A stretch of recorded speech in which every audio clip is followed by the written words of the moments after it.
자, 우리 물로 임하시는 성령님, 우리 지난 주일날 그 설교 이어서 우리 성령님에 대해서, 성령님이 물로 비유되어지는데 이렇게 어떻게 역사하신지에 대해서 우리 다시 한번 말씀드리겠습니다. 자, 이번엔 본문이 요한복음 7장 37절로 39절입니다. 우리 한 목소리로 우리 봉독하겠습니다. 명절 끝날 곧 큰 날에 예수께서 서서 외쳐 이르시되 누구든지 목마르거든 내게로 와서 마시라. 나를 믿는 자는 성경의 이름과 같이 그 배에서 생수의 강이 흘러나리라 하시니 이는 그를 믿는 자들이 받을 성령을 가리켜 말씀하신 것이라. 예수께서 아직 영광을 받지 아니하셨으므로 성령이 아직 그들에게 계시지 아니하시더라. 아멘. 아멘. 자, 예수님께서 명절이라고 하는데 이 구약 성경에 보면 유대인의 명절, 절기가 5개 또는 7개로 분리가 되는데 이 날은 초막절이었습니다. 그래서 초막절 끝날, 그래서 레위기에 보면 초막절을 7일 동안 절기를 지키고 8일째 되는 날 성회로 열어서 사람들과 함께 큰 집회를 하라고 이렇게 말씀하는 걸 볼 수가 있어요. 그래가지고 예수님께서 계시던 그 시기에 초막절 끝 마지막 날에 예수님이 사람들이 있는 데서 이게 말씀을 인용하면서 외치는 본문이 오늘 본문입니다. 그래서 어떤 목사님, 그 성경을 잘 연구하신 목사님 얘기 들어보니까 예수님이 시대했던 성경 시대 때 초막절 마지막 날에 어떤 행사를 하냐면 제사장들과 레위인들과 백성들이 그 솔로몬 성전이 없어지고 나중에 이제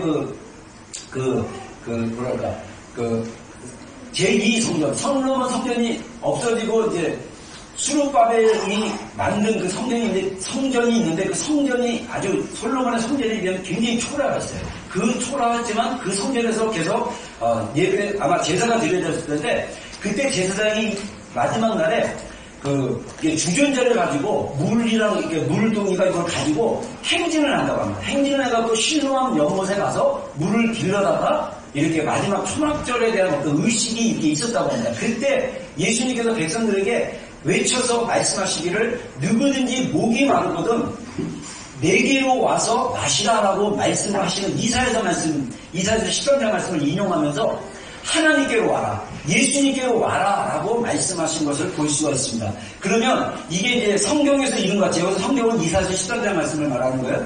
그 배에서 생수의 강이 흘러나오리라. 사실 이사야서 13장 12절 말씀인가 그런데 여기서는 어떻게 나와 있냐면 너희가 구원의 운물들에서 구원의 물을 기르리라 이렇게 말씀하세요. 그러니까 운물들에서 구원의 물을 기르게 될 것이다. 그런데 예수님은 너의 배에서 생수의 강이 흘러넘칠 것이다. 그 배는 원어적으로 헬라 원어적으로 했을 때 우리의 존재의 깊은 곳, 어떻게 보면 우리의 영이 머무는 존재, 그곳에서 생수의 강이 흘러넘칠 것이다 말씀하셨는데 뭐라고 사도 요한은 말하냐면 이는 그를 믿는 자들이 받을 성령을 가르쳐 말씀하신 것이다.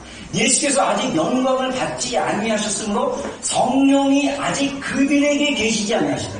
다시 말해서 우리가 예수님을 믿으면 우리의 존재의 깊은 곳에서부터 생수의 강이 흘러넘치는데 그게 누구냐면 성령님이라는 거예요. 성령님이 우리 안에 계셔가지고 생수의 강으로 우리 가운데 흘러넘치게 하시는 그것을 예언적으로 말씀하신 것입니다. 그래서 성령님이 우리 가운데 물로 임하시면 우리 지난주 주일날 말씀한 것처럼 성령님이 물로 우리에게 역사하시는 방법 두 가지 얘기하고 오늘 마지막 한 가지를 얘기하는데 첫 번째로 제가 지난주에 얘기한 거 있죠. 성령님은 우리의 거듭남을 경험하게 하신다. 그래서 요한복음 3장에 물과 성령으로 거듭나지 않으면 하나님의 나라에 갈 수 없다. 그래서 물과 성령은 똑같이 강조하는 것이다라고 얘기했습니다. 그리고 성령님은 우리의 죄에 대해서 깨끗하게 정결함을 경험하게 하신다. 그래서 요한일서 또 5장에 보면 물과 피와 성령은 하나고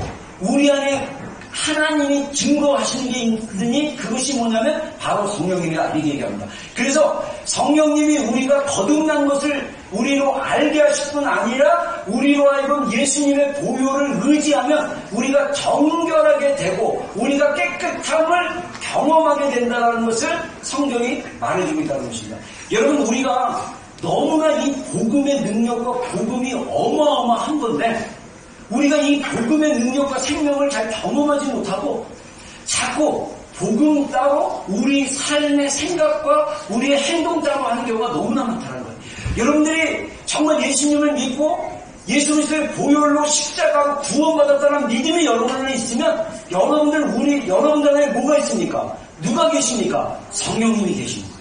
성령님이 계시는데 이분이 우리가 연약하고 죄짓고 우리가 정말 절망하고 낙심하고 죄책감에 있고 괴로울 때 예수님의 보혈을 의지해서 우리의 연약함을 고백하고 회개하고 주님 앞에 전심으로 회개하고 나아가면 눈으로는 보이지 않지만 우리의 영이 예수님의 보혈로 정결화되는 것을 경험합니다. 그래서 우리의 영이 우리의 마음에 있는 수치심이나 죄책감이나 우리의 연약함이 어느 순간 사라지고 우리 안에 하나님의 용서하심과 새롭게 하심과 기쁨이 내 안에 흘러넘치는 거예요. 여러분, 이게 놀라운 일입니다. 제가 예를 들어드릴게요. 따끈따끈한 얘기입니다. 제가 친한 후배가 신학교 교수인데 이 후배가 최근에 저를 만나서 얘기를 했는데 다른 나라에서 지금 신학교를 하고 있어요. 근데 거기서 자기가 맡은 그 책임이 너무 무거워가지고 힘들어했었는데 그때 한 목회자들 30가정 정도가 모여가지고 이렇게 누가 초대를 해가지고 이렇게 기금도 마련해가지고 2박 3일 이렇게 재정적으로 좋은 호텔에서 자기하고 또 한국에서 싱가포르에서 찬양사역자들이 왔대요. 그래서 그 찬양사역자들이 또 10월에 시즌이 온다고 해가지고 제가 우리 교회도 한번 오는 김에 한번 초대하려고 그러는데 이 찬양사역자들이 막 찬양하고 성령님 초대하고 막 그럴 때 그 후배 교수가 자기가 너무 신학교 일, 행정이나 이런 일 때문에 너무 스트레스를 많이 받았고 이 무거운 짐이 있는데 찬양하는 중에 이 어깨에 있던 무거운 짐이 그냥 끊어지고 사라지는 것을 경험해요. 이게 능력이에요. 우리가 제대로 예배하면 내 안에 있었던 내가 잘 알지 못하고 또는 내가 느끼는 어떤 고통이나 괴로움이나 이런 것들이 찬양 가운데, 말씀 가운데, 기도 가운데 기도하거나 이렇게 하다 보면 어느 순간에 사라지는 것을 경험할 수 있어요. 저는 이게 성령님이 우리 가운데 물로 정결하게 하시고 물로 깨끗하게 하시는 역사라고 생각합니다. 하나님은 살아계신 분입니다. 근데 우리는 살아계신 하나님 앞에 나가지 않고 자기가 그 고통과 짐과 괴로움과 어려움을 다 혼자 짊어지려고 해요. 그게 아니라는 거예요. 하나님 앞에 가지고 나가셔야 돼요. 가지고 나가시면 성령님께서 우리를 새롭게 하실 것입니다. 이게 물로 역사하십니다. 물로. 그리고 세 번째, 제가 여러분들 이게 사실 하이라이트인데 오늘도 어제도 설교 준비하니까 설교가 굉장히 길어져가지고 진짜 답답해요. 이거를 어떻게 여러분들에게 잘 전달하고 싶은데 우리 안에 생수의 강이 흘러요. 요한복음 7장에 말씀하신 것처럼 그 배에서 생수의 강이 흘러넘치죠. 우리 안에 성령님이 그냥 계시는 게 아니라 이분이 우리 영의 존재로부터 물처럼 물된 동산에 흘러넘치는 그 생물과 같은 물이 우리 안에서 막 흘러넘치죠. 계속적으로 흘러넘쳐서 우리가 하나님이 주시는 평안, 하나님이 주시는 기쁨, 하나님이 주시는 그 자유함을 경험하면서 우리가 계속 나아갈 수 있다. 그래서 성령님이 우리에게 그렇게 하시는 분이다. 할렐루야. 그래서 성령 충만할 때 우리 안에서 주님이 주시는 그 기쁨, 주님이 주시는 그 감사, 주님이 주시는 그 생명, 주님이 주시는 그 능력과 은혜를 우리가 계속적으로 우리가 경험할 수 있다라고 성경이 말하고 있다는 거죠. 자, 그래서 우리가 말한 대로 성령님이 물로 우리 가운데 역사하시는 방법이 성령님이 우리 안에서 생수의 강을 흘러넘치게 하는데 성령님은 우리의 진정한 갈망을 채우신 분이에요. 우리가 예수님의 초대는 뭐냐면 누구든지 목마르거든 목이 마르다는 것은 갈망입니다. 배가 고프다는 것은 뭔가 내 안에 채워지지 않는 것이 있기 때문에 계속 배가 고픈 거예요. 그래서 우리의 육체가 목이 마르고 우리의 육체가 배고픔을 느끼듯이 우리의 감정이, 우리의 영이 하나님으로 인해서 채워지지 않으면 우리의 영과 우리의 감정은 그 채워지지 않는 그 갈망 때문에 뭔가로 채워야 되기 때문에 우리가 중독에 빠지거나 의존에 빠지거나 우리가 어떤 거에 하나님께 가지 않고 우리가 자꾸 세상에 빠지고 사람에 빠지고 물질에 빠지고 과정에 빠지고 이런 의존과 중독 가운데 들어갈 수 있다는 거예요. 그래서 뭔가에 빠져서 하나님께 나가기가 힘들고 뭔가를 의존해서 하나님을 의존하지 않는 사람들은 그 안에 너무나 깊은 갈망이 있는데 그것을 주님께로 가지 않고 세상으로 갔기 때문에 거기에 중독되고 세상에 몰림되고 세상에 묶이고 세상에 이렇게 뭐라 그럴까 갇혀 사는 거예요. 주님은 우리를 자유케 하러 오셨습니다. 할렐루야. 우리가 주님께 나아가요. 그래서 예수님께서 명절 끝날에 곧 누구든지 목마르면 내게로 끝날에 예수께서 외쳐 이르시되 와서 내게로 와서 마시라 그렇게 얘기했죠. 그래서 이사야서 말씀해 보면요 55장 1절로 2절 같이 한번 읽겠습니다. 시작. 오라 너희 모든 목마른 자들아 물로 나오라 돈 없는 자도 오라 너희는 와서 사먹되 돈 없이 밥 없이 와서 포도주와 젖을 사 너희가 어찌하여 양식이 아닌 것을 위하여 오늘 나라주며 배부르게 하지 못할 것을 위하여 수고하느냐 내게 듣고 들을지어다 그리하면 너희가 좋은 것을 먹을 것이며 너희 자신들이 기름진 것으로 즐거움을 얻으리라. 자, 하나님께서 선지자 이사야를 통해서 이스라엘 백성들에게 말씀하셨듯이 성경을 통해서 우리에게 말씀하신 거예요. 오라 너희 목마른 자들아 물로 나와라 돈 없는 자도 와라 너희는 와서 사먹되 돈 없이 값 없이 와서 포도주와 젖을 사라. 자, 성경이 어떻게 보면 논리적으로 보면 좀 모순이 있는 것 같아요. 돈 없는 자도 오라 그랬어요. 근데 그냥 사서 먹으라 그래요. 아니 돈이 없는데 뭘 사서 먹어요? 이거는 뭐냐면 우리의 결단, 우리의 고백으로 하나님께 나아가는 것이 돈 주고 사는 것과 같은 어떤 그런 뭐라 그럴까 행동이라고 볼 수 있어요. 근데 우리가 하나님 앞에 나가면 하나님의 은혜를 우리가 돈 주고 사는 게 아니에요. 하나님이 이미 우리에게 거저주시는 거예요. 그래서 거저주시는 하나님 앞에 나갈 때 우리가 어떤 자세가 필요하냐면 목마름, 배고픔이 필요해요. 근데 왜 사람들이 하나님 앞에 안 나가느냐? 배고프지 않기 때문에, 목마르지 않기 때문에. 왜 그들이 배고프지 않고 목마르지 않냐? 세상 속에서 세상에 집중해서 살기 때문이야. 그래서 2절에 너희가 어찌하여 양식 아닌 것을 위하여 은을 달아주며 배부르지 못한 것을 위하여 수고하느냐. 여기서 양식과 그 배부름이 뭐냐면 이게 영적인 거예요. 이게 육체적인 걸 얘기하는 게 아니라 영적인 거, 정서적인 거. 뭔가 정서적으로 안정감을 얻기 위해서, 영적으로 뭔가 안정감을 얻기 위해서 사람에게, 세상에게, 자식에게 막 이렇게 집중하는 거예요. 은을 달아주고 돈을 내서 뭔가 값을 지불하고. 우리 보니까요 정서적으로 이렇게 부족하고 정서적으로 채워지지 않는 사람들이 막 쇼핑에 이렇게 몰입하거나 그리고 신발에 꽂히거나 신발 보면 미칩니다. 줄 서야 되고. 왜 그렇습니까? 왜 거기에 은을 달아줍니까? 정서적으로. 이게 여러분들 그냥 좋아서 사는 거나 그거 없으면 미칠 것 같고 그거 없으면 환장할 것 같고 그것 때문에 밤을 새우게 되면 은을 달아주는 행위예요. 그러면 그 신발이 즐거움을 줄 수 없다는 거예요. 그 물건이 즐거움을 줄 수 없다는 거예요. 진짜 즐거움, 진짜 배부름, 진짜 감사한 것이 누구로부터 나느냐? 하나님께로부터 나와요.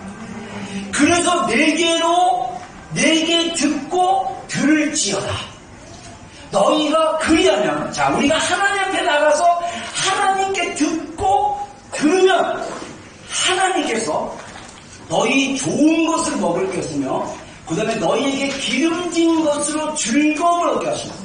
다시 말해서 우리가 채워지지 않는 그 정서 때문에 하나님께 나아가지 않고 세상에 나가면 진정한 배부름, 진정한 기쁨을 거기서 누릴 수 없다는 거예요. 우리가 하나님께 나가서 하나님께 듣고 들으면 하나님을 통해서 우리의 정서적인 배부름, 우리의 영적인 배부름, 그리고 하나님이 주시는 영적인 기름으로 내 안에 즐거움이 흘러 넘치는 것이다 라고 얘기하는 것입니다. 많은 성도들이 하나님께 나아가는 것을 모릅니다. 많은 성도들이 하나님 앞에 나아가서 듣고 듣는 그 자세와 그 훈련과 그 태도가 잘 안 돼 있어요. 그래서 우리가 어떻게 해야 되냐? 하나님께 나아가야.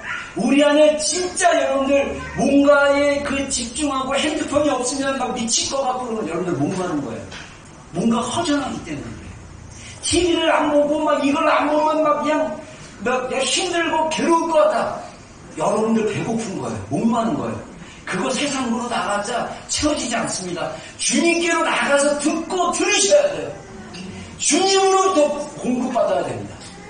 여러분, 그래서 성경에 성령님의 생수가 없는 삶에 대한 경고를 아모스와 예레미야가 경고합니다. 자, 예레미야 2장 12절로 13절 한번 읽어보겠습니다. 시작.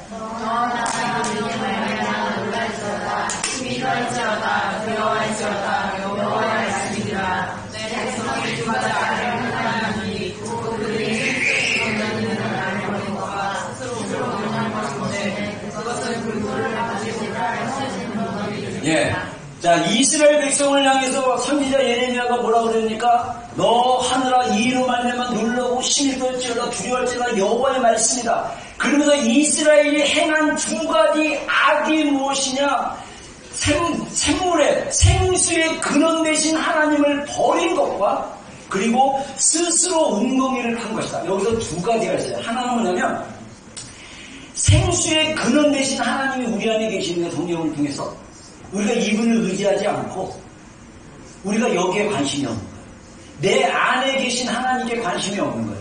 그리고 또 하나, 관심이 없으니까 목이 마르니까 어디로 갑니까? 스스로 웅덩이를 파는데 그 웅덩이는 터진 웅덩이라는 거예요. 아무리 부어도 터져가지고 물이 새가지고 만족이 없고 즐거움이 없고 감사가 없고 기쁨이 없고 평안이 없는 그 상태를 얘기합니다. 여기서 스스로 웅덩이를 팠다는 건 뭡니까? 그것은 자기 힘입니다.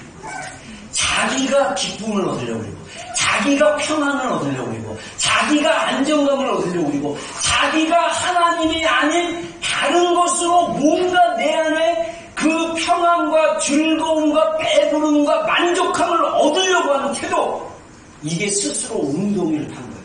이게 성경에서는 죄라고 얘기합니다. 많은 성도들이 일주일의 삶 가운데 힘들고 어렵고 괴롭고 즐겁지 않고 이런 감정이나 어려움이 있을 때 하나님께로 가야 되는데 주님께로 가야 되는데 주님께로 안 가요. 아, 나 힘들어. 나 괴로워. 나 유튜브 봐야 돼. 나 배우 아무개 봐야 돼. 나 뭐 봐야 돼. 이러면서 누가 하나님께 안 가고 자꾸 세상으로 가는 거예요. 이건 다른 편으로 얘기하면 하나님을 그 순간에 버리는 것과 비슷한 얘기라는 거예요. 그리고 스스로 나를 위로하려고 해요. 스스로 세상을 통해서 나를 위로하려고 해요. 사람을 통해서 나를 위로하려고 해요. 이것 자체가 스스로 웅덩이를 하는 것과 같다라고 성경이 말하고 있다는 것입니다. 그래서 아모스에서는요, 이 성도들이, 이스라엘 당시의 성도들이 그랬던 것처럼, 이스라엘 백성들이 그랬더니 오늘날 하나님의 때가 이르면 사람들이 양식이 없어서 굶주린 게 아니라, 목이 없어서 목마른 게 아니라 여호와의 말씀을 제대로 듣지 못하기 때문에 기근과 목마름이 있다, 이렇게 얘기합니다. 자, 한번 보겠습니다. 자, 아모스 8장 11절로 13절 다시 읽겠습니다. 시작. 주 여호와의 말씀이라. 보라, 나를 이르지라. 내가 기근을 땅에 보내리니 양식이 없어 주림이 아니며 물이 없어 바람이 아니며 여호와의 말씀을 듣지 못하는 기근이라. 사람이 이 바다에서 저 바다까지 북쪽에서 동쪽까지 비틀거리며 여호와의 말씀을 구하려고 돌아다녀도 얻지 못하리니 그날에 아름다운 처녀와 젊은 남자가 다 달아여 쓰러진다. 자, 이거 보세요. 여기서 아름다운 처녀를 너구리 영문이죠. 그 다음에 아주 강한 남자가 갈망을 채우지 못함으로 쓰러질 것이다 라고 얘기해요. 그래서 이들이 갈망이 없는 게 아니에요. 이 바다에서 저 바다, 북쪽에서 동쪽까지 비틀거리며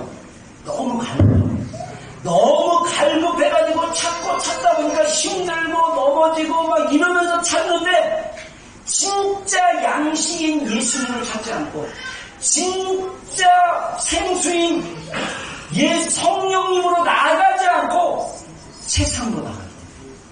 여러분 지금요 진짜 말씀이 풍성해요. 유튜브 틀면요 큰 교회 목사님들 진짜 30분 25분 진짜 칼치고 딱 설교하시고 또 영상도 굉장히 편집이 잘 돼가지고 말씀하면 쫙 나오고 막 그냥 시선이 좋고 우리처럼 갑자기 삑거리고 막 그냥 소리가 이런 시선이 아니라 분위기 좋고 막 이런데 영상 유튜브에서 찾으면요 원하는 영상 다 볼 수 있어요. 근데 중요한 게 거기서 채워지는 것이 아닙니다. 여러분 제가 이제 마지막 때를 보면서 제가 느끼는 건 뭐냐면 마지막 때 공동체가 굉장히 중요하고요. 공동체 가운데 하나님이 주시는 그 말씀, 하나님이 주시는 비전과 그 생명, 그래서 이 강단, 그 자기가 속한 그 교회 강단에서 나오는 말씀을 제대로 안 듣고 그 말씀을 제대로 소화하지 못하면서 다른 사람들의 설교를 들으면서 나는 이거 설교 들었어 은혜 받았어 하면 그 사람은요 영적인 배고픔과 영적인 기근이 있는 자리예요. 본인이 섬기고 있는 교회 목사님의 말씀, 본인이 다니고 있는 교회 목사님의 말씀으로 채워지지 않으면 문제가 있는 거예요. 여러분들이 적어도 우리 비전교회 공동체 안에 선포되어지고 나눠지는 말씀을 받아드셔야 돼요. 그걸로 이 말씀으로 여러분들이 먹고 반응하셔야 돼요. 근데 다른 유튜브에 나오는 또는 다른 사람의 말씀을 계속 쫓아가면요 그분들이 여러분들의 목자가 아닙니다. 여러분들의 목자는 여기 교회 안에 있는 분들이에요. 여러분들이 제대로 강단에서 외쳐지는 자신들이 출석하고 있는 교회에서 외쳐지는 말씀으로 여러분들이 그 말씀을 채우고 말씀으로 그것을 받아들이셔야 해요. 물론 어느 목사님들의 말씀 안에는 섞인 게 있어요. 제가 그래서 한국 갈 때마다 만나는 후배 목사들한테 제가 당부를 합니다. 제발 다른 걸 갖다가 먹이지 마라. 너희 안에서 나오는 생수를 가져다가 길어서 먹여야 된다. 다른 목사 설교 잘하는 거 다른 내용 막 따뜻게 해가지고 그 예화 따뜻게 하고 설교 따뜻게 하고 그래가지고 설교 한 편 겨우 주일날 그냥 설교 한 편 힘들어가지고 겨우 소화하는 그런 설교가 아니라 하나님께 구하고 하나님이 주시는 말씀 내 안에서 흘러나오는 그 말씀으로 먹여야 된다. 이 말씀을 마시고 먹는 성도가 변화됐을 때 이 성도들이 하나님께 붙여주는 양이 되는 것이다. 아멘입니까? 이게 영적인 원리예요. 여러분 하나님이 주시는 생수의 말씀 지금 설교 탁월하신 분들 설교 무지 많아요.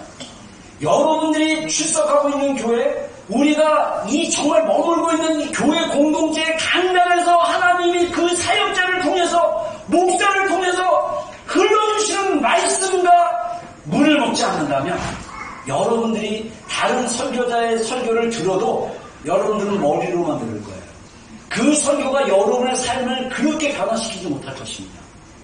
영적인 기근, 영적인 목마름이 계속 있을 거예요. 여러분 하나님으로부터 오는 말씀, 강단에서 외쳐지는 말씀, 그리고 스스로 묵상하는 말씀, 기도 중에 받는 말씀, 말씀을 읽다가 받는 말씀, 기도하다가 받는 말씀, 이런 말씀을 받았을 때 이 말씀이 진짜 하나님이 나를 새롭게 하는 말씀이고 이 말씀이 우리 안에서 역사하는 말씀입니다. 할렐루야. 자, 그래서 성령님이 함께 하시는 모습이 있어요. 이사야서 58장에 물된 동산 같다고 했습니다. 한번 읽어보겠습니다. 시작.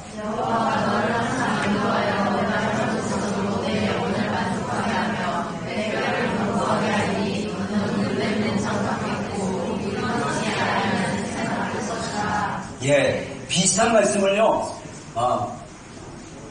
예레미야가 동일하게 얘기합니다. 한번 읽어보겠습니다. 시작. 여호와께서 야곱을 구원하시되 그들보다 강한 자의 손에서 속량하셨으니 그들이 와서 시온의 높은 곳에서 찬송하며 여호와의 곧 곡식과 새 포도주와 기름과 어린 양의 때와 소의 때를 얻고 크게 기뻐하리라. 그 신령은 물된 동산 같겠고 다시는 근심이 없으리라 할지어다.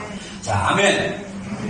우리가 성령님과 함께하면요, 우리 안에 뭐가 있냐면 우리의 영 안에 물된 동산이 있는 거예요. 물된 동산은 뭐냐면 가든인데 그 안에 그 가든에 있는 풀들이 자랄 수 있고 나무들이 자랄 수 있고 생명들이 자랄 수 있도록 꽃을 피게 하는 그 중요한 생물이, 그 생물이 바로 성령님입니다. 이 성령님이 우리 안에 있으면 만족함이 있어요.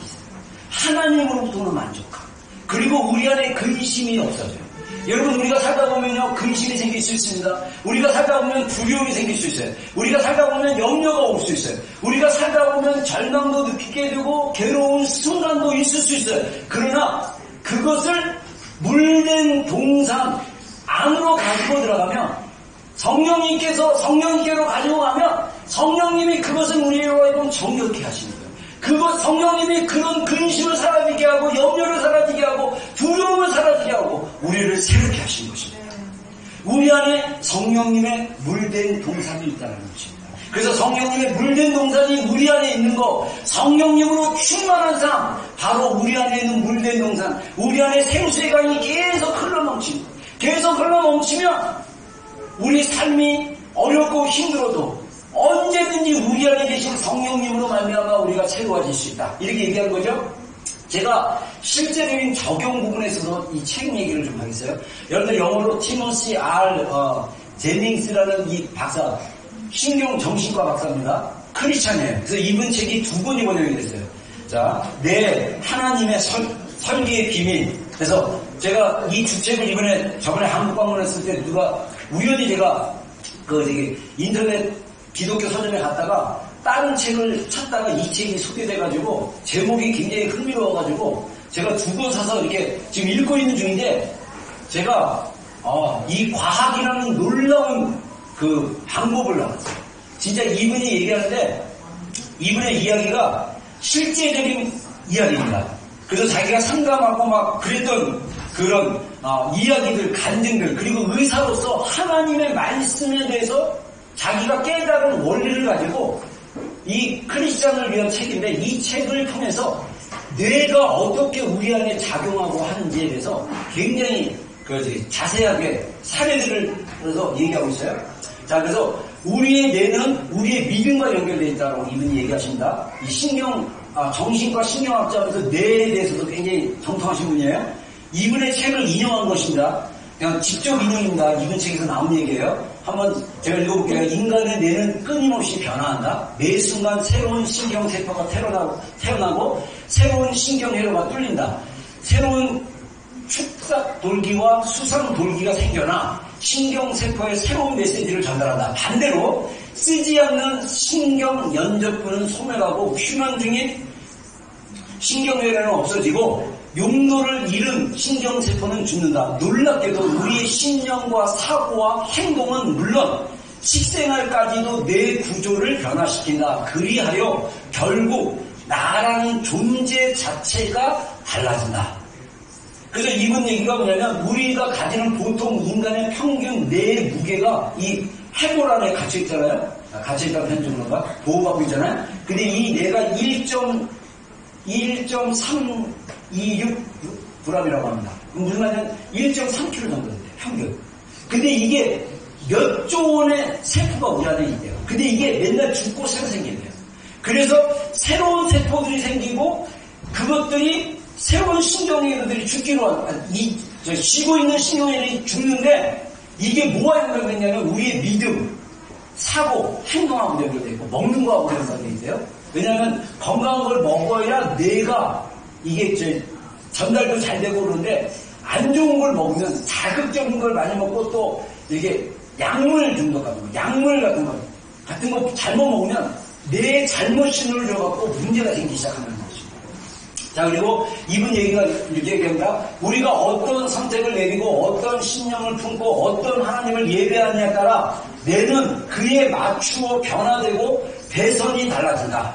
그래서 하나님의 개념이 다르면 그것이 내에 미치는 영향도 달라진다. 자, 우리가 선택하는 게 이분은 뭐라고 그러냐면 책에서요.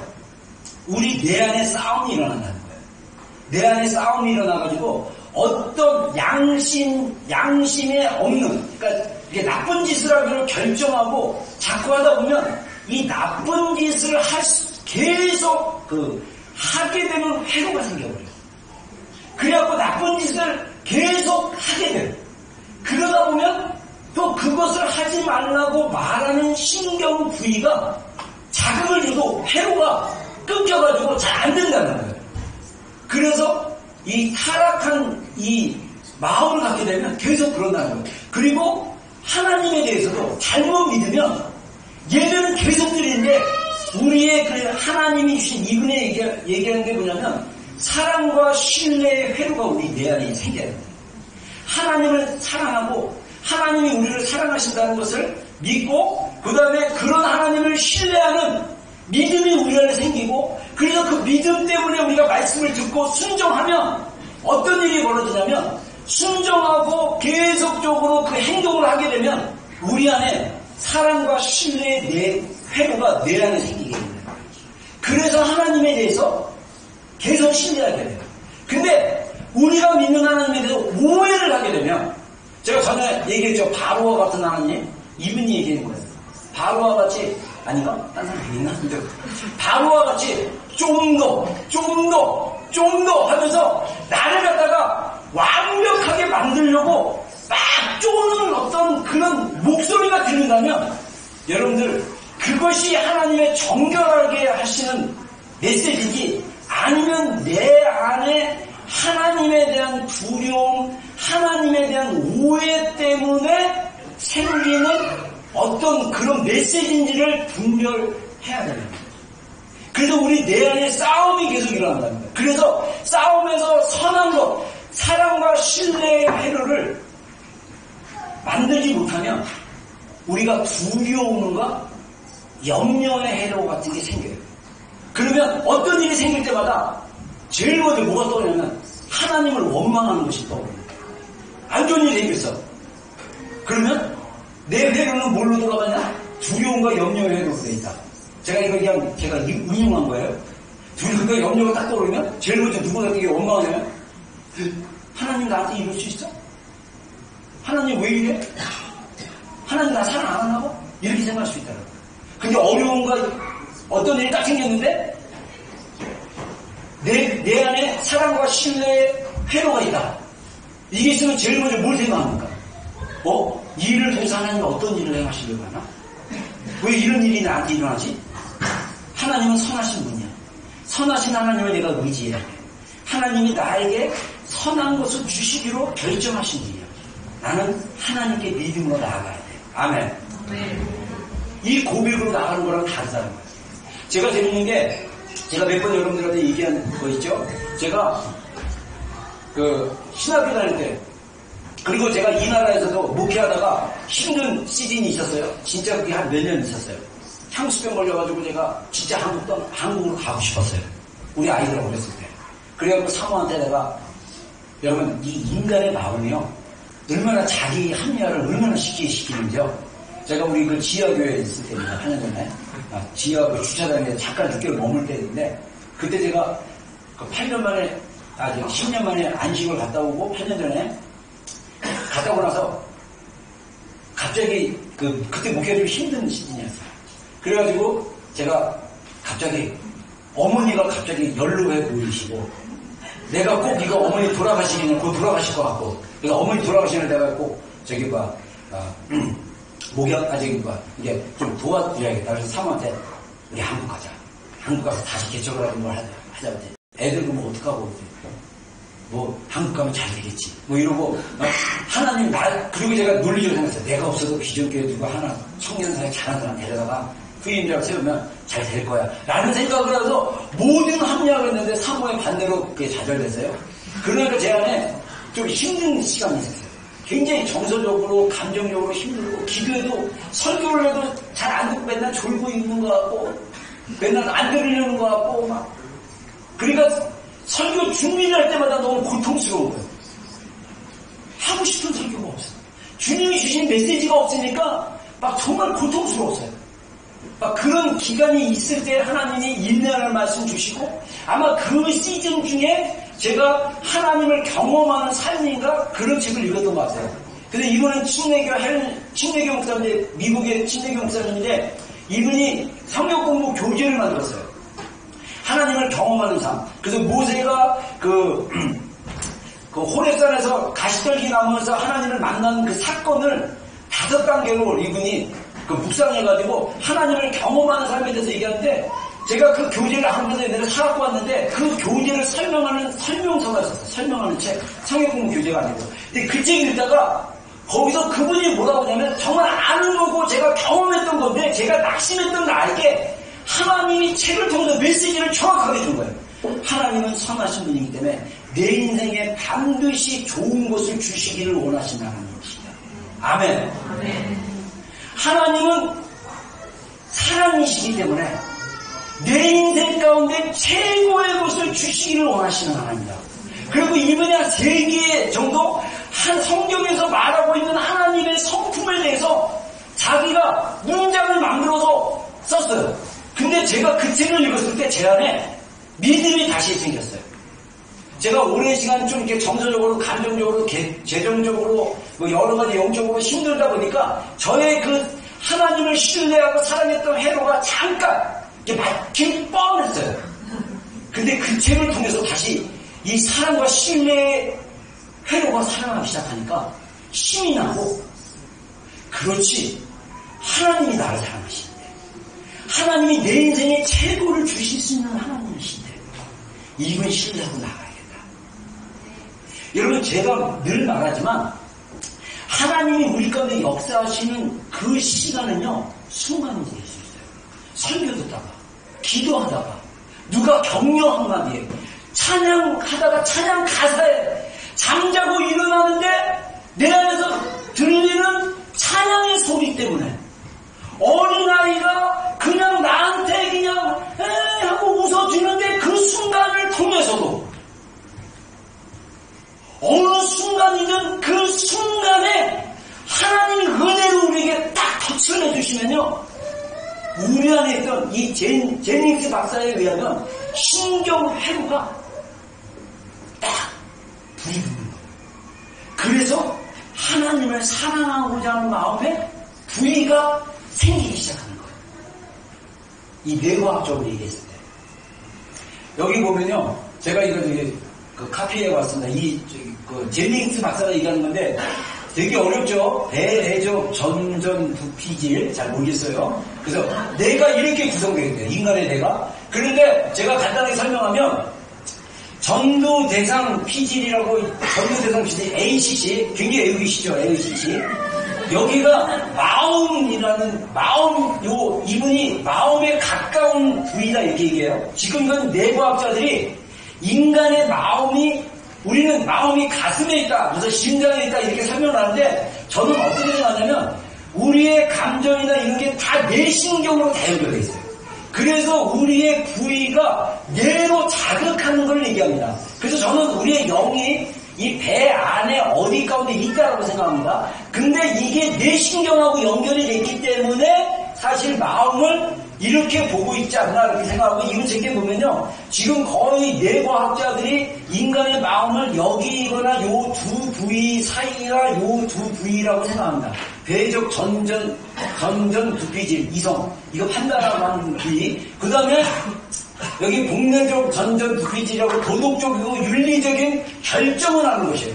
그래서 여기가 손상이 손상된다는 건 뭐냐면 물리적으로 바뀌어서 손상되거나 아니면 그 행동의 반복을 위해서 손상되면 이 회로가 생기고 치료되기까지 그 사람의 양심은 바뀌지 않을 수 있다. 여러분, 우리 민족이요, 이 제닝스 분의 이론을 우리 민족에 대비하자면, 우리 민족이 복음이 들어오기 200년 전에 아주 사기도 굉장히 많이 쳤고요. 나쁜 짓도 엄청 많이 했고요. 그런 민족이었어요. 근데 하나님께서 선교사님을 보내셔가지고 이 선교사님을 통해서 우리 민족이 복음화돼가지고 우리 민족의 성령이 막 1907년에 평양에서 막 평양 대붕이 일어나고 막 엄청난 일들이 일어나면서 성도들이, 교회들이 막 바뀌기 시작합니다. 성도들의 삶이 막 바뀌기 시작했어요. 그리고 나서 크리스찬들이 양심적인 삶을 살기 시작하면서 이 뇌회로가 바뀐 것처럼 이 행동이 막 바뀌기 시작합니다. 근데 여전히 한국 크리스찬들은 좀 양심이 없는 크리스찬들로 오해하는 경우가 굉장히 많아요. 여러분들은 어떻습니까? 여러분들의 뇌가 이 공매전 전전부피질이 손상이 되거나 이쪽에 우리 이성과 이 결정, 이거 되게 여기 이성 결정하고 이 마음이 이게 함께 사랑의 회로를 만들어가면 어떤 일이 나면 우리가 거짓말 안 하려고 하고 우리가 나쁜 짓 안 하려고 하고 막 이렇게 살게 될 거예요. 근데 이걸 자꾸 거짓말하기를 반복하고 나쁜 짓 하기를 반복하다 보면 이쪽 회로가 끊어진다는 거예요. 이쪽 회로에 신호가 안 가. 그리고 우리가 지금 많은 사람들이 이 편도체 문제가 있대요. 편도체. 제가 볼 때는 내 경고죠. 이 편도체는요, 알람이래요. 알람. 그리고 이 편도체가 알람이 딱 경보가 울리면 이 아드레날린이 막 올라오대요. 아드레날린이 올라오면요, 이 아드레날린은요 흥분을 시킨대요. 근데 아드레날린이 올라오면 사람이 이렇게 행동도 빠르게 하고 막 그래요. 그래서 제가 지난주 화요일날 우리 복음훈련학교에서 가족치유, 마음치유 교재 가지고 공부하는데 우리 단원이 완전주의, 완벽주의에 대한 단원이었어요. 근데 제가 그 완벽주의 쭉 5일치 공부하면서 셋째 날인가 뭐가 있었냐면 일을 미루는 습관에 대해서 나왔어요. 그래서 제가 그거를 문제를 풀고 거기서 설명하는 걸 풀다가 제가 뭐가 생각나냐면 제가 신대원 다닐 때까지인가 학부 다닐 때, 대학교 다닐 때까지 제가 시험 공부를 벼락치기를 잘했어요. 근데 늘 시간이 모자란 게 아니었어요. 중간고사 미리 예고하잖아요.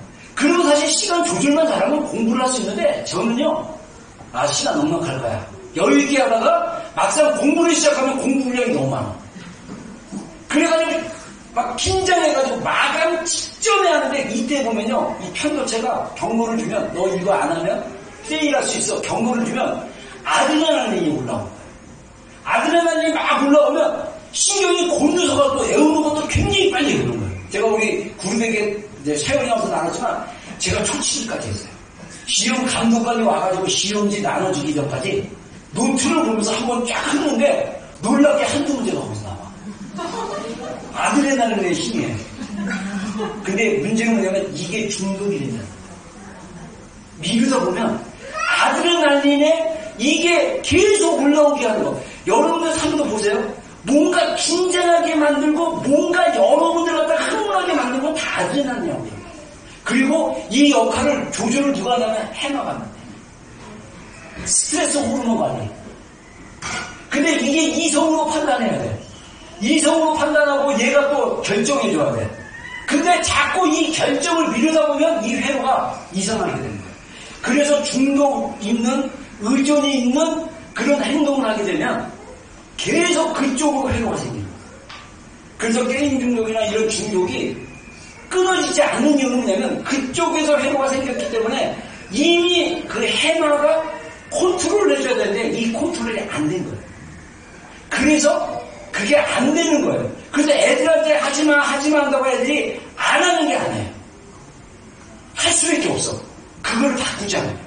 그래서 뭘 먼저 바꾸냐면 생각 먼저 바꿔야 돼. 생각.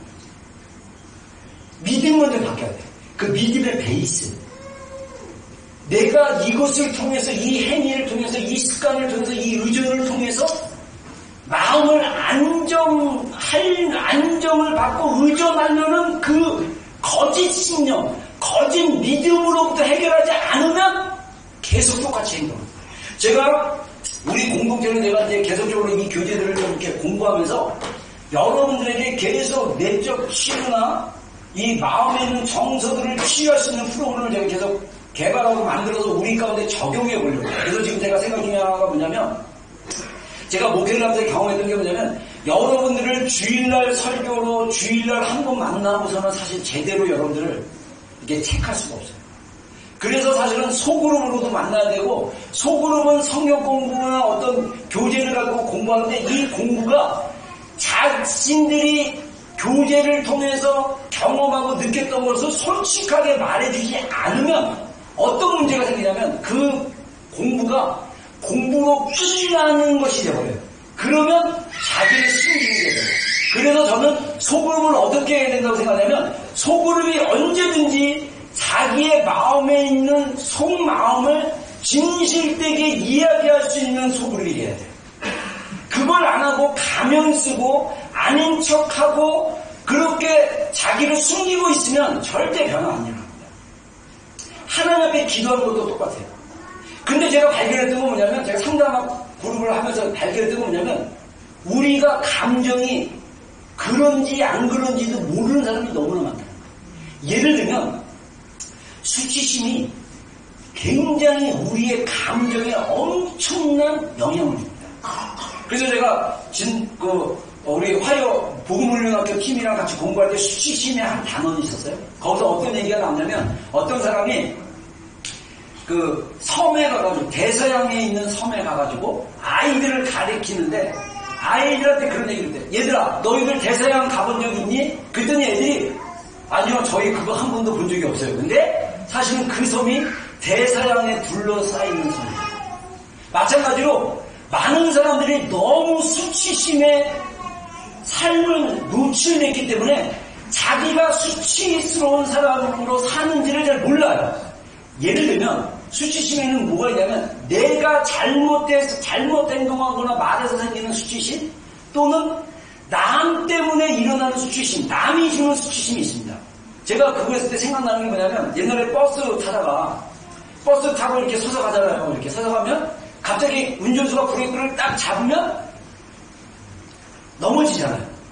넘어지면 수치심이 없고 건강한 사람은 뭘 먼저 생각하냐면, 아이고 아파라, 내가 어디가 아픈지를 하는데, 수치심이 많은 사람들은 어떻게 결정하냐, 사람들이 나 쳐다보는 거, 그게 잡은 거예요. 제가 그 수치심의 절정인 애기 엄마 사건, 옛날에 얘기했던 것 같은데, 제가 교회 가려고, 청년 때 교회 가려고 버스 타고 이렇게 가는데 겨울인가 그랬어요. 애기를 안았던 엄마가 앉아있었는데 저는 거기 앞에 서 있었어요. 근데 애가 아마 라엘이만한 애가 차장문에 이렇게 입김이 있으니까 차장문에 허불고 이렇게 막 이게 서운하다가 나중에 어떤 생각이 드는지 혓바닥을 갖다가 이렇게 하고 차장을 이렇게 닦기 시작했어요. 그러니까 엄마가 창피한 거야. 내일 쳐다보고 있었어. 애를 갖다가 팍 때려가지고 왜 이렇게 귀여운 짓 해? 엄마가 왜 그렇게 반작용했을까요? 창피해서. 수치스러워. 근데 그 엄마가 내면이 건강했으면, 아니야, 그러면 안 돼. 그거 더러워. 하지 마. 아니, 내가 쳐다본 게 뭐가 중요해요? 왜 내가 쳐다본 게 그분에게 수치심으로 느껴질까요? 이게 남이 주는 어떤 수치심하고 연결돼요. 우리가 많은 경우 우리의 감정이 반작용으로 나온다. 그냥 여러분들 부부관계나 사람 인간관계 할 때 누가 말 한마디 별 의미 없이 그냥 툭 던졌는데 혼자 어떤 게 일어납니까? 수치심이 확 올라오면 어떻게 합니까? 승질 막 내고 짜증 막 내고 막 삐지고 이러지 않아요? 그게 왜 그러냐? 우리 안에 수치심이 있기 때문에. 그리고 우리 아이들이 가끔 저한테 수치심을 느끼는데 영어 발음이 안 좋아가지고 영어 발음 이렇게 못 알아듣고 내가 드라이브에서 뭐 주문하는데 영어 발음 안 좋으면 애들이 막 창피하게. 이거 수치심, 만약에 창피하게 느낀다면 이거는 내가 주는 실수인데, 내가 안 좋은 발음을 했다고 자녀가 수치심을 느끼면 안 돼요. 그냥 아빠는 영어를 못하는구나 이렇게 생각하면 건강한 거예요. 근데 아빠가 영어 못하는 게 막 창피하다, 아빠가 저렇게 행동하는 게 창피하다 라고 느껴지면 남이 하는 행동에서 오는 수치심을 내가 내 수치심으로 받아들여서 그래요. 왜 그렇게 하느냐? 내가 그렇게 살아와서 그래요. 많은 사람들이 수치심이 있어요. 그래서 제가 목회를 잘하고 우리 리더십에서 정말 분열이 안 일어나게 하려면 리더들 안에 수치심이 없어야 돼요. 많은 리더들이, 교회 안의 리더들이 목사님과 싸우는 이유 중에 하나가 뭐냐면 수치심 때문에 싸운다는 생각이 들었어요. 뭐를 이렇게 결정하거나 뭐를 할 때 자기가 어떤 수치심을 느꼈으면 그 수치심 때문에 화가 나가지고 목사님의 어떤 결정을 반대하거나 그 목사님에 대해서 뭐랄까 섭섭한 마음 들거나 미워하는 마음 들거나 막 이렇게 들 수 있다는 거예요. 근데 중요한 거는 여러분들 우리의 감정이 어떤 상황이나 말에 의해서 드는 거는 죄가 아니에요. 수치심 들고 뭐 이런 거 죄가 아니에요. 근데 중요한 건 뭐냐면 그걸로 인해서 행동을 했을 때 죄 짓는 행동, 죄 짓는 마음을 가질 때가 문제예요. 그래서 수치심은 이미 수치심 같은 경우는 우리가 예수님의 그 사랑으로 다뤄주기 시작하면 수치심은 저절로 없어져요. 내가 수치심을 느끼지 말아야지. 내가 수치심 가운데 살지 말아야지 하려고 되는 게 아니에요. 우리가 예수님의 사랑을 경험하게 되면 많은 영역에 있어서 수치심이 사라지기 시작해요. 그리고 내가 느꼈던 수치심을 있는 그대로 인정하고 그리고 이것을 말하기 시작할 때 많은 부분의 수치심이 사라진대요. 그래서 수치심에서 특별히 정서적 치유는요, 내가 어렸을 때 받은 상처나 이런 팩트에 대해서 말하기 시작하는 게 굉장히 중요해요. 그래서 저는 소그룹에서 그런 것들을 하고 싶고요. 제가 드는 마음은 이게 잘 얼마나 지켜질지 모르지만 우리 지체들, 특히 형제들, 우리 그리고 결혼한 자매들도 그렇고 제가 2-3명으로 팀을 짜가지고 한 달에 한 번씩 만나서 좀 이게 그 내면을 어떻게 다뤄야 되는지를 한번 한 1년에 4-5번 코스를 만들어가지고 한 2-3명 짝을 적어서 이렇게 만나서 한 달에 한 번 체크해보는 그런 시간을 좀 가졌으면 좋겠다는 생각이 들어요. 그래서 여러분들에게 할 수만 있다면 여러분들의 내면이 제대로 하나님과 교제하고 있는지를 체크해주고 격려해주고 나눠주고 싶은 그런 마음이 좀 들었습니다. 아무튼 우리의 뇌는 이렇게 신비하게 하나님이 일하시는 게 있다 이거죠. 그래서 우리가 성경에 말하기를 자 로마서 8장 5절로 6절입니다. 다시 한번 읽겠습니다. 시작.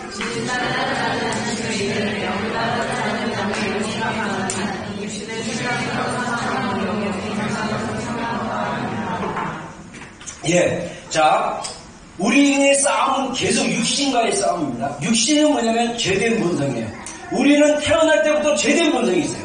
그래서 이 태어날 때부터 있는 죄된 본성을 가지고 우리가 성령님이 우리의 생각을 컨트롤하실 수 있도록 성령님께 그 생각을 가져갑니다. 그래서 제가 다시 한번 얘기했지만 제가 로마서나 갈라디아서나 에베소서를 읽으면서 제가 딱 깨달은 게 있어요. 야, 사도 바울이 최초의 성경적인 상담학자였다.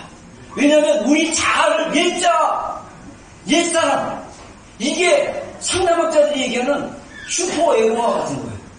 거짓 자아 같은 거예요.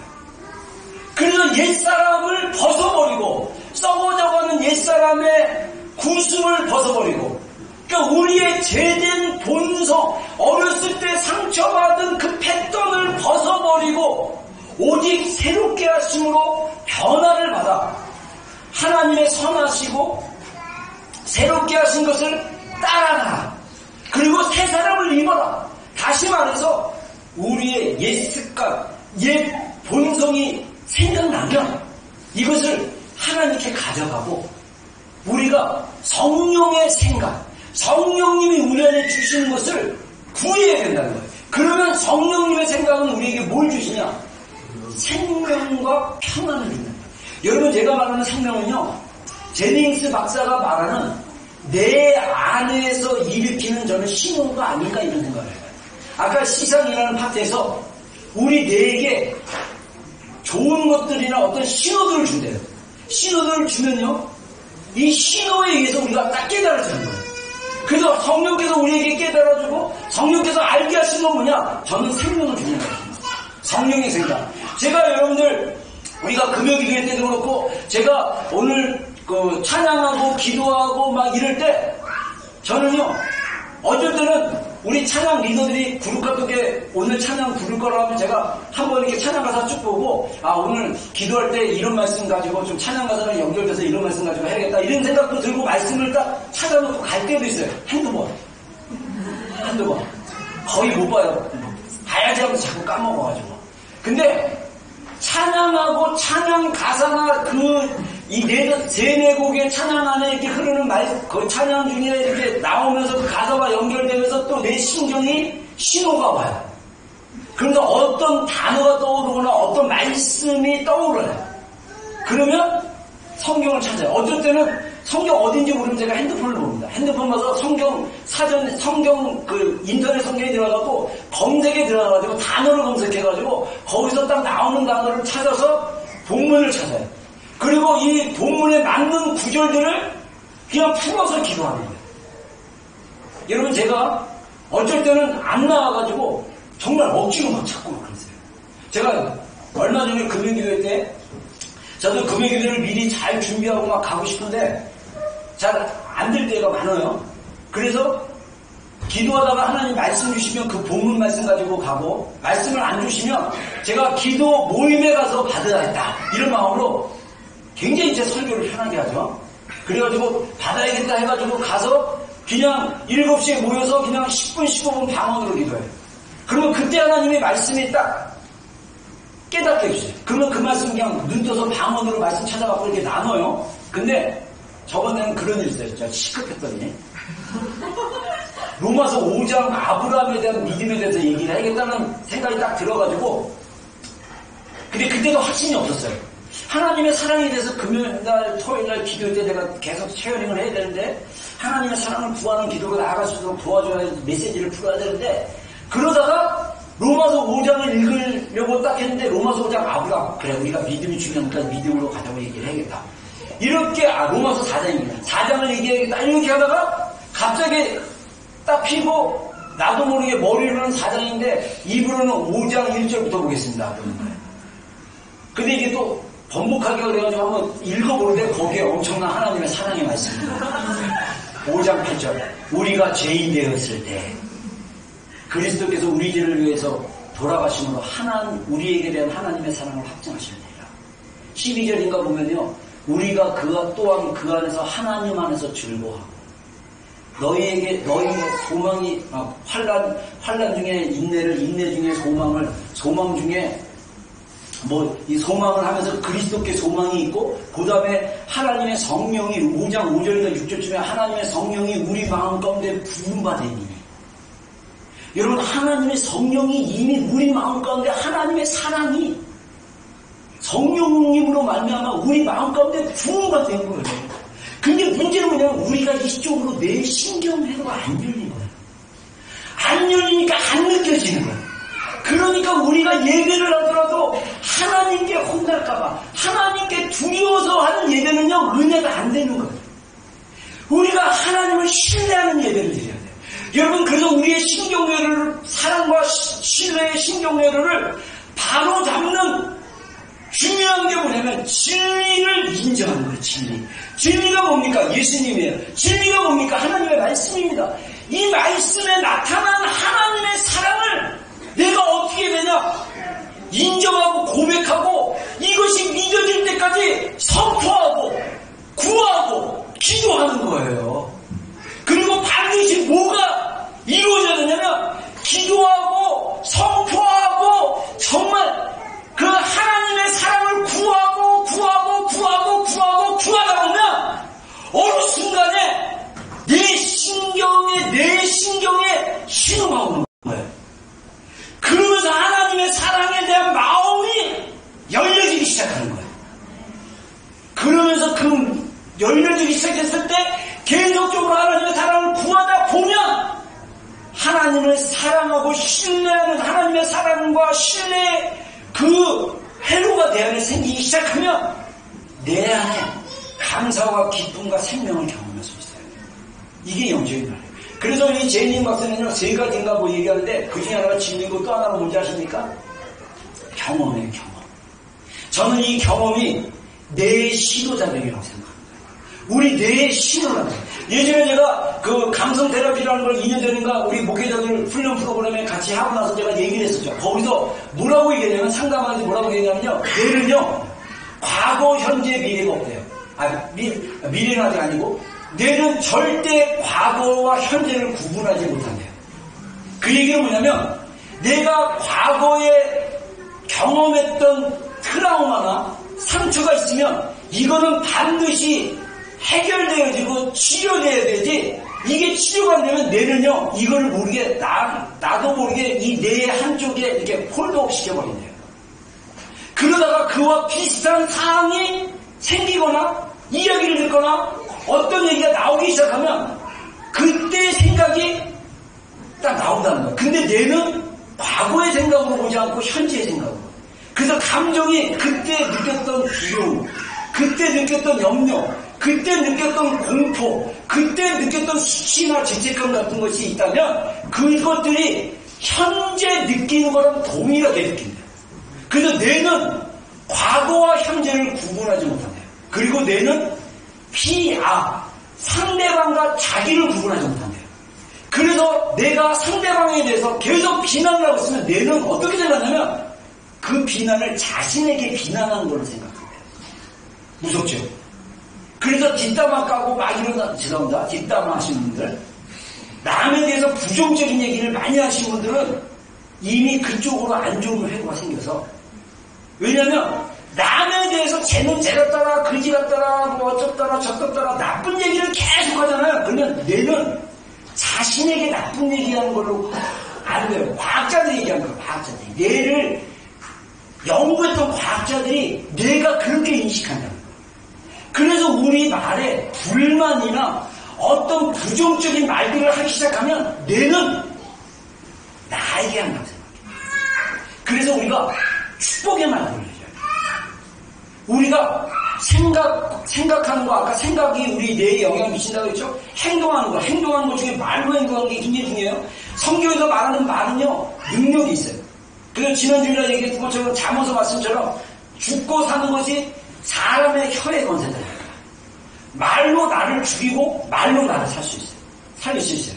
그래서 여러분들이 스스로 여러분들을 강하게 만들 수 있는 방법은 뭐냐면, 우리의 속사람이 강건해지는 방법은 뭐냐면 우리가 말로 선포하고 말로 고백하는 게 중요해요. 그래서 확신에 대한 말씀, 성경에 대한 말씀 선포하시면 돼요. 내 안에 존재적인 불안이 있고 내 안에 염려가 있다. 그러면 모든 염려를 하나님께 맡겨라. 그것 모든 지각에 뛰어나신 하나님의 평강이 너의 생각과 마음을 지키시다. 이 말씀을 가지고 계속 싸우다 보면 이길 수 있어요. 여러분, 불면증 심하신 분들 싸우셔야 돼요. 뭐랑 싸우냐면 나의 잡생각으로 하여금 두렵게 하고 잠자지 못하게 하는 것들, 이런 것들과 싸워하셔야 돼요. 그러면 말씀을 가지고 싸우는 게 제일 좋아요. 말씀으로 계속하거나 기도문을 외우거나 기도를 하거나 계속하다가 잠드시면 잠이 오는 거예요. 이게 불면증 이기는 방법이에요. 싸우다가 잠자는 거예요. 허용해가지고 모든 잡생각이 다 들어와가지고 밤을 홀딱 새롭게 하지 말고 생각을 사로잡아 주님께 무릎 꿇으시는 거예요. 그게 우리 뇌의 싸움이라고 생각의 싸움. 자, 우리 빌립보서 4장 6절로 7절 보겠습니다. 시작.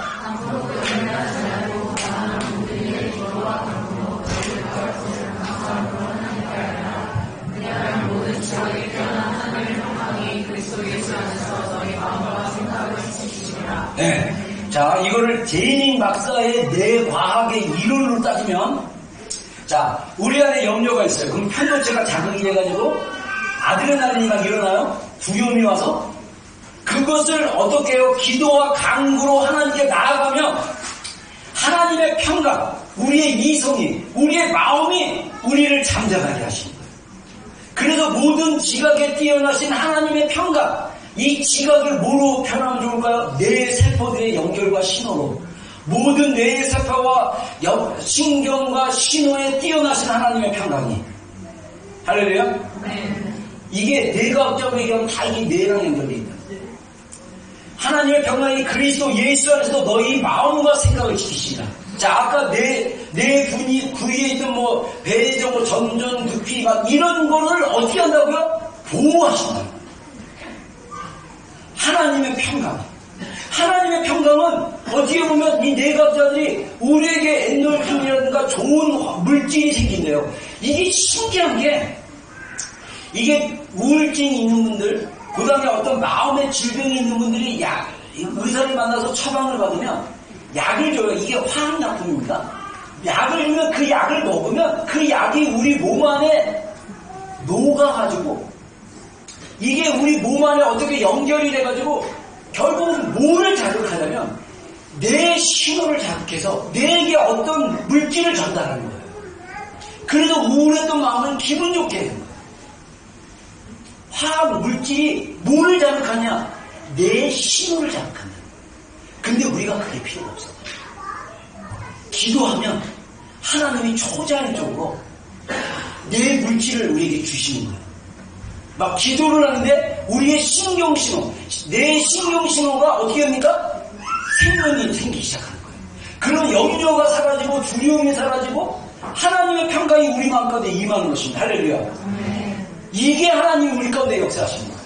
여러분, 하나님은요, 영의 하나님뿐만 아니라 효자연적으로 우리의 몸과 우리의 감정과 우리의 생각 가운데 임하시는 하나님입니다. 할렐루야. 제가 마지막으로 이 얘기 하나만 하고 마지막 말씀 읽고 우리 기도한 시간 좀 갖겠습니다. 여러분, 우리가 치유가요, 놀라운 거는요, 예수님께서 우리의 과거의 사건 가운데 오실 수도 있다.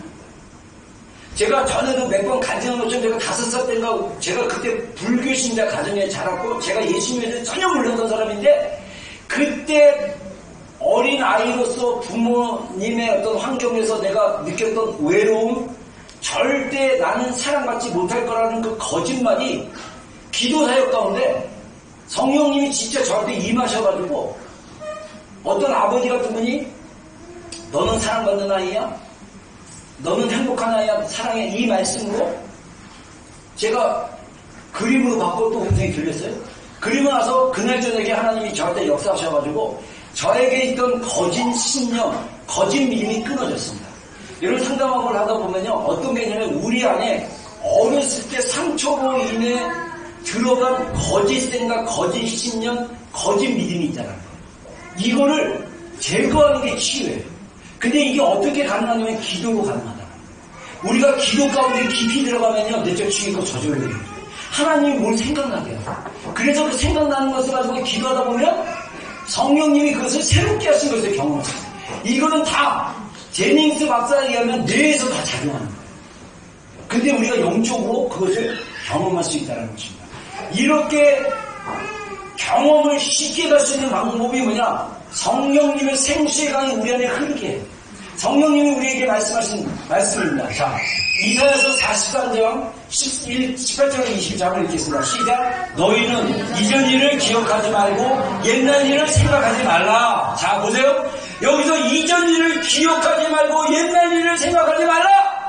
상담하고 보면요, 우리 과거에 있는 상처, 우리가 가졌던 그 아픔들, 이것들을 기억하지 않아도 된다. 보라, 내가 새 일을 행할 것이다. 이제 나타날 것인데 너희가 그것을 알지 못하겠느냐? 반드시 내가 광야의 길을 사막의 강을 내리니. 자, 여기서 광야와 사막은 우리의 메마른 심령, 메마른 정서라고 볼 수 있어요. 그곳에 하나님께서 약속하시기를 길을 낼 것이고 강을 낼 것이다 말씀하셨습니다. 장차 들지 있는 들과 승냥이와 타조도 나를 종려할 것은 내가 광야의 물을 사막의 강들을 내어 내 백성 내가 택한 자들에게 마시게 할 것입니다. 자, 하나님이 이미 이사야를 통해서 이미 말씀하셨어요. 성령님을 통해서 우리가 하나님의 물을 마시게 될 것이다. 이것이 이사야 13장에는 구원의 물이라고 했어요. 이것은 또 우리를 기쁘게 하는 구원의 물, 기쁨의 물, 감사의 물, 정말 우리를 살게 하는 생명수의 물과 같습니다. 이 물이 이미 우리 성령님을 통해서 이미 우리 안에 있습니다. 중요한 건 이미 우리 안에 있는 우리 마음에 성령님의 생수가 흐를 수 있도록 우리가 길을 해야 돼요. 길을. 이게 제닝스 박사가 얘기하는 사랑과 신뢰의 회로가 우리의 뇌에 새롭게 생겨야 된다. 안 그러면 우리가 하나님을 따르고 하나님을 믿는데 늘 두려워하고 우리를 주시하고 우리를 힘들게 하고 우리를 늘 책망하고 우리를 자꾸 부족하다고 말씀하시는 하나님을 오해할 수 있다는 거야. 아니에요. 하나님은 우리를 너무나 사랑하십니다. 하나님은 우리를 너무나 사랑하셨기 때문에 우리가 그 사랑을 깨닫게만 되면, 우리가 그 사랑을 경험하기만 하면 예수 그리스도의 그 복음으로 나타나 보이신 하나님의 그 놀라운 사랑의 생수를 마시기만 하면 우리 안에 잘못 형성됐던 두려움과 염려와 불신과 거짓과 모든 것들이 새롭게 될 수 있어요. 저는 그게 성령님의 능력이라고 봅니다. 우리 안에, 저는 그래서 우리 그리스도인들이 이미 성령님을 우리 안에 주셨기 때문에 이 성령님과 교제하고 성령님으로 충만해서 우리 안에 생수의 강을 내는 게 중요해요. 이걸 다른 말로 얘기해서 제니스 박사가 말한 우리 내 하나님에 대한 사랑을 경험하고 그분을 신뢰하는 회로가 생기기 시작한다면 자동으로 우리가 어떤 상황에서든지 우리가 믿음에서 한 발 뒤로 물러나는 믿음이 아니라 한 발 한 발 주님께로 나가는 믿음. 그래서 나를 사랑하시는 그 하나님의 사랑을 붙잡고 그분을 신뢰하면서 믿음으로 나가는 믿음. 할렐루야. 그랬을 때 강력한 하나님의 역사가 우리 삶 가운데 일어나는 거예요. 여러분, 하나님이 우리 공동체는 복음으로 새로워지고 복음의 능력을 경험하고 복음을 경험하는 공동체가 됩니다. 그것을 따라서 우리 안에 계신 성령님의 생수의 강이 우리 안에 흘러나가기 시작하면, 그리고 우리 안에서 성령님이 주시는 그 기쁨, 성령님이 주시는 그 생명, 성령님이 주시는 그 은혜를 마시기 시작하면 눈이 밝아지기 시작하고 세상이 새롭게 보입니다. 여러분이 경험하고 있는 고통, 여러분이 두려워하고 있는 그 일들, 여러분이 염려하고 있는 그것들이 어느 순간에 사라지는 일들도 경험할 수 있어요. 그게 어떻게 가능합니까? 우리 안에 계신 성령님이 생수의 강을 만들어내요. 이미 생수의 강을 주셨어요. 근데 이것이 나의 불신, 나의 거짓 신념, 나의 잘못된 믿음으로 막힌 거예요. 그걸 뚫으셔야 돼요. 어떻게 뚫습니까?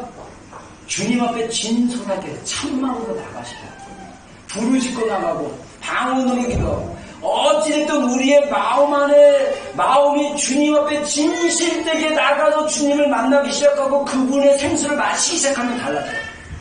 여러분, 제가 더 많은 구절들이 막 하나님 주셨는데 시편 1편에 보면 물가에 심기는 나무, 그리고 에스겔에 보면 성전 문지방 동쪽으로 향한 성전 문에서 흐르는 그 성전에서 흐르는 그 물, 생명들이 살아나고 물고기가 살아나고 그 옆에는 그 생명나무들이 자라나고, 요한계시록에 보면 생명수의 강이 하나님의 보호자 앞에서 흘러요.